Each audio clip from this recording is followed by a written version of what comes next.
Yo, what's up, guys? It's your boy Bernie here, bringing you yet another video here in the charge, giving you the latest NBA news and rumors and also basketball opinions. And before we get started on to today's topic, talking about the Phoenix Suns and other news topics, go and hit that subscribe button if you're new to the channel. Also, go and check out our awesome content that we have out there. We have videos talking about the New York Knicks. Could Kyrie Irving go there? We also have a fixer-upper on the New York Knicks. Go and check those videos out. Those are great and interesting watch. My boy Pete has some excellent points in those videos. But right now, we got to talk about this situation, and that is, of course, the Suns could have interest trading for Luol Deng's contract with attached assets as well.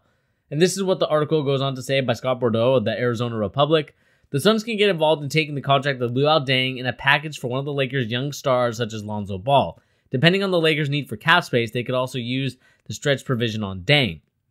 And with that being said, do the Phoenix Suns want to take a risk on Lonzo Ball? Lonzo Ball obviously had his moments. He had his moments against Phoenix, the team that he might be potentially traded to, but he also had his down moments as well. He's a very inconsistent player right now, and depending on what he does in the gym, if he works on his shot, if he develops the new shot that he was working on, you could potentially see a new player or someone that's more motivated and engaged. But there's a reason why players like Kyle Kuzma and Lonzo Ball are potentially being traded or looking to be traded, because LeBron James is looking to become an LA Laker. And the reason that is because these guys had a very immature beef that led to them, dissing each other, and it led to one line from Lonzo Ball talking about the daddy line to Kyle Kuzma. It went too far, and the Lakers had to intervene and say, you two need to stop it now. If we're trying to get LeBron, we can't have you two goofing off and being lackadaisical with how you're approaching this offseason. LeBron wants to play with older guys. There's a reason why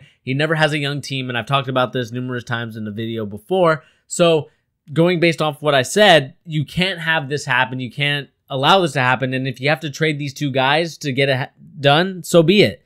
I'm sure the Suns would also love to have a guy like Lonzo Ball. Yeah, he's a little bit inconsistent, but I still believe that he will be a star player, Jason Kidd-like.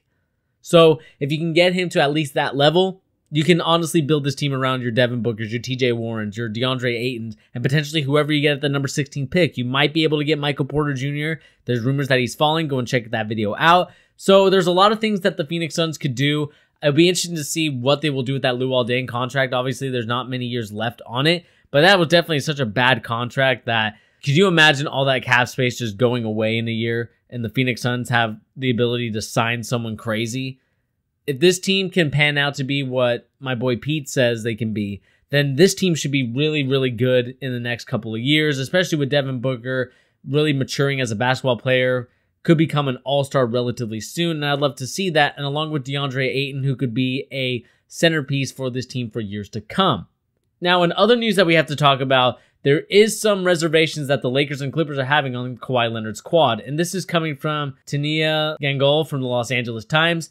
The article goes on to say the Los Angeles Lakers and the Clippers have interest in acquiring for Kawhi Leonard, but sources say they are concerned about the state of his quad injury. Leonard was limited to only 9 games during the 17-18 season due to the lingering quad issues. And obviously we know that the Lakers are the preferred destination of Kawhi Leonard in his camp, but they would also consider the Clippers too because he is a LA kid. Neither the Lakers nor the Clippers have engaged in the Spurs for a trade for Leonard. The Lakers are open to trading any players on their roster provided Leonard is healthy. And this is a really big issue because we saw how the Spurs handled this situation. They said that Kawhi Leonard was basically being babied, or he thinks that, he's being very baby about the injury. I don't think he's really that hurt. But he got the second opinion, and the doctor told him that he was injured. He should wait. He should sit out. So it's going to be very interesting to see what the Lakers and Clippers have up their sleeves. Could they potentially finesse a deal with the Spurs? Obviously, Greg Popovich's motto is that he doesn't trade to Western Conference teams. He'd rather trade Kawhi Leonard to the East, but with the way that the East is right now, I don't think there's any team out there Leonard would feel appropriate would be the team that he would stay with, because it's a huge high risk, high reward. If he goes to a team in the East and they decide to trade for the pieces, they might be missing out on tons of young pieces and valuable assets such as first-round picks and second-round picks that they could use to build their team and get themselves better for years to come, rather than signing a player that's going to be there for 1 year, like a one-year rental car, and then he's gone. So teams have to be very careful, and I'm going to be interested to see if that policy still stands with Greg Popovich. Will he be a little less lenient? Will he be more strict? It's going to be interesting to watch as this goes on. And one more news we got to talk about, and this is going back to the Lonzo Ball news, and it's if LeBron James goes to the Lakers, Lonzo Ball is likely to be gone from LA. And this is, of course, according to Chris Haynes from the ESPN Los Angeles Twitter. The one consistent that I've heard is Lonzo Ball and this is what he said about potential peace move for LeBron James. And because of that, Lonzo Ball's dad, LeVar Ball, has to be very concerned about what's going on in this situation. If he's able to really become the marketing genius that he wants to become, I don't think he's going to be able to do it in Cleveland or Arizona. I mean, wherever he goes, LA, New York, Miami are the biggest cities that you want to be at in terms of having your brand there. Because if your brand's not there, you could potentially be screwed. And if you're screwed, you're not going to be able to sell your BBB brand. Obviously, there's a lot of stuff. You're working on your JBA league. Obviously, it's starting to kick off very relatively soon. But if you don't have the place to sell stuff, especially LA, where there's a lot of people trying to sell things, there's a lot of people trying to make a name for themselves, and LA is the perfect city to do that because a lot of people have made their names for themselves. But are you really going to be able to sell BBB water, Lonzo Ball socks, the shoes in Arizona, Memphis, and all these other cities that potentially could want you? I don't think so. So this is the reason why I talked about it. The diss track that Lonzo Ball made to Kyle Kuzma is coming back to bite him in the butt. Yeah, he might have won the beef. If there is a beef, I don't think there really is.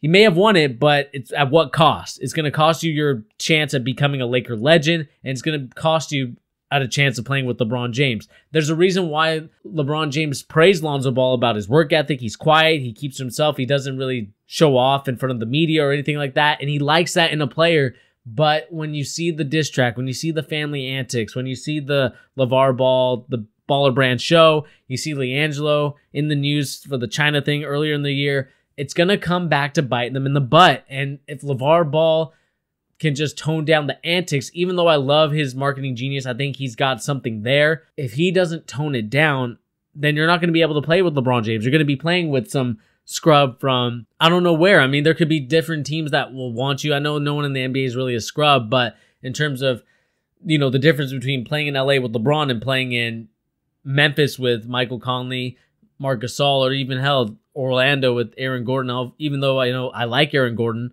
but, you know, if it's just those two guys, none of them can really shoot, and it's a shooting league right now. Three-pointers are reign supreme, and when you can't really shoot that well, as inconsistent as Lonzo Ball was, you're going to get screwed every time. So it's going to be interesting to see what those guys do there. Let me know in the comments down below, what do you think of each and every individual story that we talked about? Stories going from the Suns could potentially take on Luol Deng's contract with some assets attached. We also got stories about the Clippers and the Lakers being very concerned about Kawhi Leonard's quad injury, and also the Lonzo Ball being potentially ruled out of the Lakers if LeBron James decides to come. I would love to know your guys' opinion on that. But anyway, guys, this has been your boy Bernie on The Charge, giving you the latest NBA news and rumors and also basketball opinions. Go and hit that subscribe button. Go and hit that like button. And also check out our awesome and amazing content. And I'll see you in the next video. Peace.